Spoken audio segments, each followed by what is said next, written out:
सबसे बड़ा दुख क्या है और सबसे बड़ा सुख कहाँ है?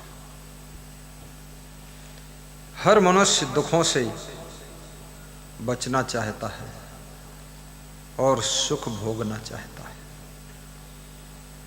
लेकिन बहुत कम लोग ऐसे हैं जिनको सुख मिलता है। ढूंढने निकले थे सुख, लेकिन मिलता है दुख, और इतना दुख मिलता है। कितने लोग दुख से दुखी होकर जीवन समाप्त कर लेते हैं। कई लोग घर से भाग जाते हैं। पहले घर बनाया, फिर घर वाली को लाए, फिर घर बसाया, फिर बच्चे हुए, फिर इतना दुखी हो गए कि घर से भाग गए। ये दुख कौन देता है? काओ न को सुख दुख कर दाता, निज कृत कर्म भोग सब भ्राता। समझ आ जाए तो हर समस्या सुलझ जाती है, और समझ न हो तो सुलझी हुई समस्या भी उलझ जाती है। समझ सत्संग से मिलती है, सत्संग से विवेक मिलता है, और विवेक से संतोष आता है, संतोष से दुख दूर होते हैं। सदगुरु विशाल देव बाराबंकी जिले में डफरपुर गांव में सोड़िया मऊ के पास उनका अवतार हुआ था। अवतार उसे कहते हैं जो तरने और तारने के लिए धरा धाम पर आता है, उसको अवतार कहते हैं। उन्होंने एक साखी बहुत अच्छी लिखी है, बिन विवेक कोई ना सुखी, बिना किए संतोष, सबको देखो हालिया, पढ़े अपढ़ मन कोस। पढ़ा लिखा हो या अनपढ़ हो, इंग्लिश बोलता हो या इंग्लिश बियर पीता हो, या हिंदी बोलता हो, भाषा कोई भी हो, परंतु यदि विवेक नहीं है तो उसका खान पान भी बिगड़ेगा, रहन सहन बिगड़ेगा, चरित्र बिगड़ेगा, आचरण बिगड़ेगा, कर्म बिगड़ेंगे, स्वभाव बिगड़ेगा, जिंदगी बिगड़ेगी, और सोना जागना भी बिगड़ेगा, स्वास्थ्य भी बिगड़ेगा, और सब बिगड़ता ही चला जाएगा। अंत में बिगड़ने का रिजल्ट बहुत बड़ा दुख आएगा, जिसको भोगने के लिए हिम्मत हार जाएगी। इसलिए अपने जिंदगी को संवारना है तो सत्संग में जाइए, ध्यान से सुनिए, और सत्संग को अंदर प्रवेश होने दीजिए, तो अंदर भरी हुई बुराइयां निष्कासित हो जाएंगी और जिंदगी आपकी धन्य हो जाएगी। जिंदगी आपकी धन्य हो जाएगी। कितने लोग सोचते हैं सत्संग में जाने से क्या फायदा है? सत्संग में जाने से 5 फायदा होते हैं।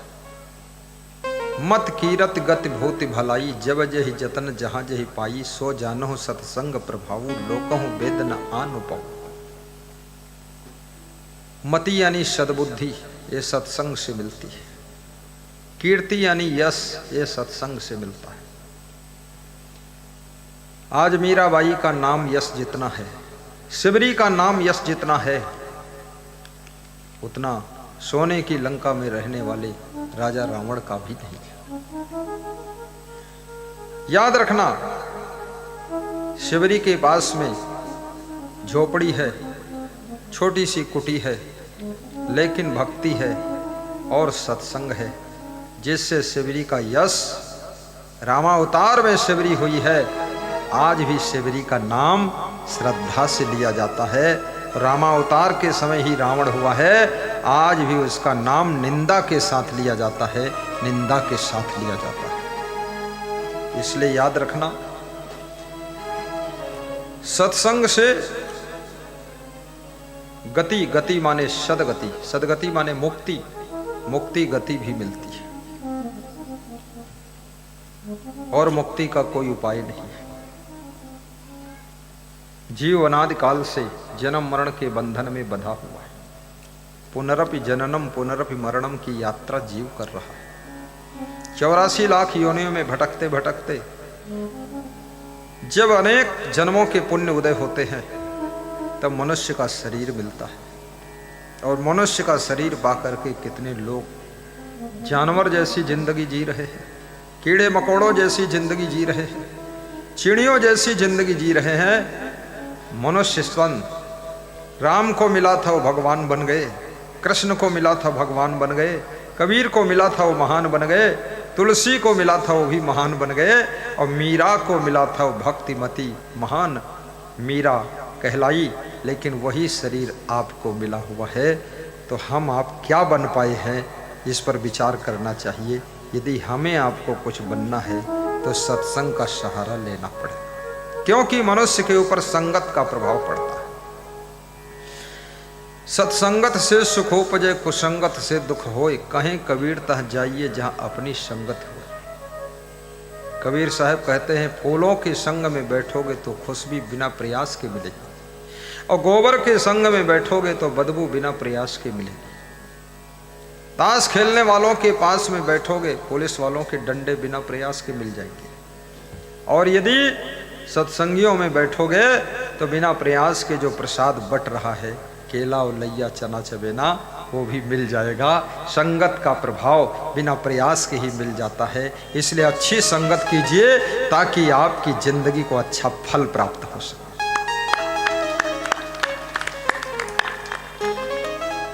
प्रसन्न होकर सत्संग सुनिए, तालियां भी बजाइए, और हंसने की बात आ जाए तो हंसिए भी। ऐसे मत बैठिए कि लगता है मरघट में आए हैं मुर्दा दफनाने के लिए, बहुत बड़ा दुख मनाने आए हैं। यहाँ कोई दुख का काम नहीं है, यहाँ तो खुशी का महोत्सव है। जीवन में सत्संग उसी को मिलता है जिसके बड़े भाग्य होते हैं। बड़े भागी पाइए सत्संगा, बड़े भागी पाइए सत्संगा, बिना ही प्रयास हो ही भव भंगा, बिना ही प्रयास हो ही भव भंगा,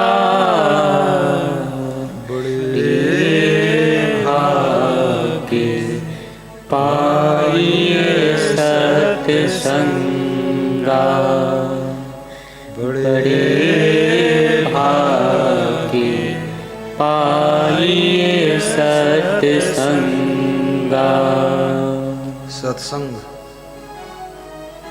का मिलना रामचरितमानस कहती है, जिनके बड़े भाग्य होते उनको सत्संग मिलता है। भाग्यो उदयन बहुजन्म समर्जितेन, सत्संगम चालवते पुरुषो यदा वै, अज्ञान हेतु कृत मोह मदांधकार नाशम, विधाय ही तदुदयते विवेका। जब बहुत जन्मों का भाग्य उदय होता है, ढेर पुण्य प्रकट होते हैं, तब जीव को सत्संग की शरण मिलती है। सत्संग में मन लगता है, अन्यथा सत्संग में मन ही नहीं लगेगा। सत्संग कितने लोगों को सत्संग के शब्दों से कहते हैं डिस्टर्ब हो रहा है, और नाटक नौटंकी हो रही हो तो कहते बड़ी शांति मिल रही है। अगर कहीं नाच कूद हो रहा हो तो कहते हृदय में तरावट आ गई।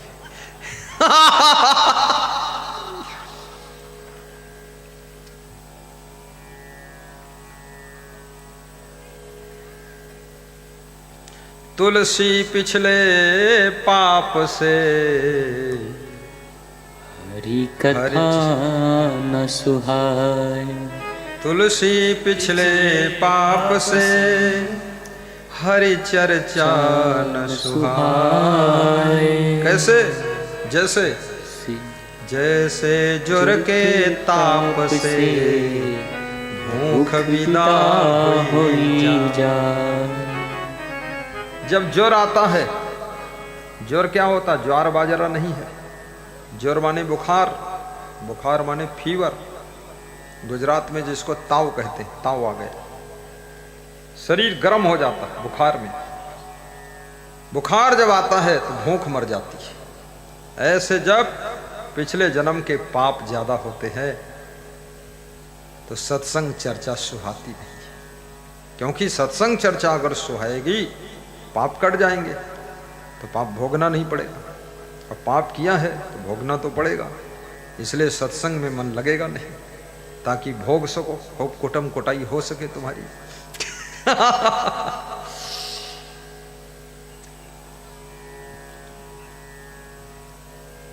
काया निर्मल थई जाय संतो न संग मां। काया निर्मल थई जाय संतो न संग मां। संतो न संग मां, संतो न संग मां, संतो न संग मां, संतो न संग मां। मानव मानव थई जाय संतो न संग मां। दानव मानव थई जाय संतो न संग मां। पापी पावन थई जाय संतो न संग मां। पापी पावन थई जाय संतो न संग मां। पापी सत्संग में जाकर परम पावन हो जाता है। रत्नाकर डाकू, रत्नाकर लुटेरा, धन भी लूटता था, मर्डर भी कर देता था, लेकिन सप्त ऋषियों के सत्संग को पाकर वो इतना बड़ा राम का भक्त हुआ जिसको ब्रह्म ऋषि के नाम से जाना गया। और उसके आश्रम पर राम स्वयं गए और राम ने उनको दंडवत प्रणाम किया। जो रत्नाकर सबको दंड देता था, भगवान उनको दंडवत कर रहे। क्यों? आदमी अपनी जिंदगी को बदल दे तो याद रखना तुरंत उसकी जिंदगी के परिणाम भी बदल जाते हैं। यहां नेकी बदी दो रास्ते हैं, जरा गौर से सुन लो। तुम्हें चलना है जिस मार्ग से, अपना रास्ता चुन लो, पर चलने से पहले सोच लो अंजाम क्या होगा। भलाई कर भला होगा, बुराई कर बुरा होगा, बुराई कर बुरा होगा। कर्म करने में तुम स्वतंत्र हो, लेकिन कर्म का फल भोगने में परतंत्र हो। लहसुन खाने में स्वतंत्र हो, नहीं खाओगे तो बदबू भी नहीं आएगी, खाओगे फिर सोचोगे अब इसकी बदबू ना आए, वो तो आएगी ही। ऐसे ही याद रखना, सत्कर्म कीजिए। भागवतकार ने लिखा है, कलयुग में सत्कर्म ही सहारा। और मानस में कहा गया है, कलयुग में दान भवसागर से पार होने का बहुत बड़ा साधन है। और ध्यान, ध्यान कठिन है। ध्यान में तुम बैठो, मन इधर उधर भटकता है। ध्यान बहुत लोगों का लगता ही नहीं। जब ध्यान में बैठते हैं तो उनका मन ध्यान में चला जाता है। विद्यार्थियों का भी ब्रेन कंसंट्रेट होता नहीं। विद्यार्थी पढ़ने बैठता है, मन लगता नहीं, मन चंचलता कर रहा है। कोई विद्यार्थी इतना कम बुद्धि नहीं है जो फेल हो जाए या थर्ड पास हो। और जो कोर्स है, सिलेबस है, वो इतना टफ नहीं है, हार्ड नहीं है जो समझ में ना आए। बस सवाल है आपके पास में कंसंट्रेट कितना है, एकाग्रता कितनी है, आप अपने आप को कंट्रोल कितना कर रहे हैं। क्योंकि यदि आप अपने माइंड को कंट्रोल कर लेते हैं, कोई भी सब्जेक्ट हो, सिलेबस हो, फट से याद हो जाएगा। और ठीक से अगर एकाग्रता है तो 10 साल तक भूलेगा ही नहीं। लेकिन जिनमें एकाग्रता नहीं है, माता पिता के डर से किताब खोल कर बैठे, बीच बीच साइड में आंखें करके देख लेते हैं, कि माता पिता हैं कि चले गए, और माँ भी ऐसी है डंडा लेकर बैठी है, तुझे पढ़ा कर मानूंगी। बेटा भी ऐसा है, वो सोचता मुझे क्या पढ़ाएगी, तेरा बाप तुझे नहीं पढ़ा पाया, तू मुझे क्या पढ़ाएगी। वो भी बहुत खतरनाक है। स्कूल जाना होता तो रोना शुरू कर देता है, खेलना है तो हंसना शुरू कर देता है। मोबाइल मिल गया तो सबको भूल गया, मोबाइल में खूब गाने सुन रहा है। मोबाइल अगर जमा करा लिया तो ऐसा मुंह बनाता है, बिल्कुल सणसी जैसा मुंह बनाकर बैठता है। लगता है मोबाइल के लिए ही पैदा हुआ था, मोबाइल के लिए ही जी रहा है। मोबाइल नहीं मिलेगा तो मर भी सकता है। मर भी गए, कितने नालायक लड़के मर गए मोबाइल के कारण। माँ बाप को नरक हो गया। मोबाइल तुम्हारी जिंदगी नहीं है, मोबाइल तुम्हारे जीवन का लक्ष्य नहीं है। मोबाइल तो कार्यों को सुविधाजनक करने के लिए वैज्ञानिकों ने एक यंत्र बनाया है कि कहीं से बात करना है तो कर सको समुद्र पार भी। मोबाइल ऐसा समुद्र बन गया, कितने लोग मोबाइल में डूबे हुए हैं, पढ़ना लिखना सब जीरो हो गया और मोबाइल में ही जब देखो तब। कितने पुलिस जवान मोबाइल चला रहे, उनका गन कोई और उठा ले गया, बस पीछे से खोपड़ी में कोई गड़सा मार दे तो भी मर जाएंगे। देखते नहीं किधर कौन बदमाशी कर रहा, अपराध कर रहा, किधर कौन गाड़ी घुसेड़ रहा है, वो मोबाइल में फंसे। पुलिस लाइन में ट्रेनिंग दी गई थी, ये मोबाइल तेरे को, चौराहे पर ड्यूटी है, वहाँ मोबाइल चला रहा, पान ठेला की गुमटी में बैठा हुआ, वो पान चबा रहा बकरी जैसे। ये क्या दिमाग खराब करते हो, सही काम नहीं करते हो। कल मेरे पास में एक मिलिट्री अफसर का फोन आया, राजौरी में उसकी ड्यूटी है इस समय। तो उसने कहा कि हमारे मिलिट्री जवानों को आतंकवादियों ने मार डाला। तो बोले फिर हम लोगों को गुस्सा आ गई तो 10 को मार के टुकड़े टुकड़े कर दिया आतंकवादियों के। हमने कहा 10,000 के टुकड़े कर दो, 10 में क्या रखा, 1000 लगा दो। बोले आज मिल जाएंगे तो बिल्कुल निपटाऊंगा। बोले हम डर रहे थे पाप हो जाएगा। हमने कहा इससे बड़ा पुण्य यज्ञ कोई होता ही नहीं।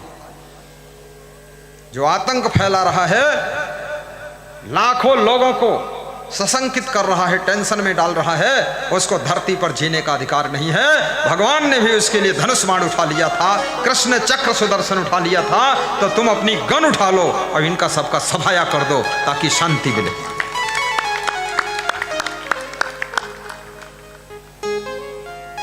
आतंकवाद का अंत होना चाहिए। और आतंकवादी चाहे जिस जाति का हो, चाहे जिस मजहब का हो, उसके फेवर में जो बोलता है उसका दिल भी कम आतंकवादी नहीं है। उसको अवसर नहीं मिलता है वो सबसे बड़ा बम फोड़ सकता है। वो बहुत मक्कार गद्दार आदमी है। आतंकवादियों के फेवर में बात करने वाला व्यक्ति बहुत बड़ा पापी होता है। क्यों उसके फेवर में बोल रहे हो? हमास के आतंकवादियों ने इजराइल के ऊपर बम मारा, हजारों लोग मर गए, कई को बंधक बना लिया। तब इजराइल के जो राष्ट्रपति थे उसको आया गुस्सा, बम बरसा दिया हमास के आतंकवादियों पर। 10,000 भून गए, 50,000 मर गए। विश्व के लोग चिल्ला रहे हैं ये गलत हो रहा है, ये मानवाधिकार के खिलाफ है, हमास के लोगों पर अत्याचार हो रहा है। अरे मूर्खों, मैं पूछना चाहता हूँ, जब हमास के आतंकवादियों ने इजराइल पर हमला किया और बम दागा, उनको मार डाला, तब क्या ये कौन सदाचार था? ये क्या था? ये कोई पुण्य का यज्ञ था? तब तुम्हारी जबान क्यों बंद थी? तब क्यों नहीं बोले थे? तब ये मानवाधिकार का हनन क्या नहीं था? तब इनको क्यों नहीं रोका मूर्खों को? तब ये रुके नहीं और तुम रोके नहीं। अब जब इनके ऊपर बदले का आक्रमण हो रहा है तब तुम्हारी बुद्धि कहाँ से आ गई? मूर्खराज, चुप रहो, अन्यथा वहीं जाकर मैदान में बम में भुन जाओ जाकर। क्या बात करते हो? जियो और जीने दो का फार्मूला स्वामी महावीर भगवान जैन धर्म के 24वें तीर्थंकर ने दिया था। और कबीर भी कहते हैं जियो और जीने दो, जीव दया और आत्म पूजा, कहीं कबीर धर्म नहीं दूजा। जब ऐसा धर्म हमारे संत महान पुरुष बता रहे हैं कि जैसा अधिकार जीने का तुमको है ऐसा अधिकार जीने का सबको है, इसलिए दूसरे के जीने में दखल मत दीजिए। और ये भी मत सोचिए कि मेरा ही मजहब पूरे विश्व में हो जाए। ऐसा दूसरे भी लोग सोचे तो मारकाट हो जाएगी बहुत ज़्यादा। सब मजहब रहेंगे और नए मजहब भी पैदा हो जाएंगे। सबसे बड़ा मजहब, सबसे बड़ा धर्म तो मानव धर्म है। मानव धर्म को जो अपना लेता है वो सबको गले लगा लेता है। जो मानव धर्म से विचलित हो जाता है वो लोगों के गले पर छुरी चलाता है। इसलिए मानव धर्म की राह पर चलो ताकि प्रेम की गंगा बह सके और सबके साथ में स्नेह से रह सको। बोलिए सद्गुरु भगवान की जय।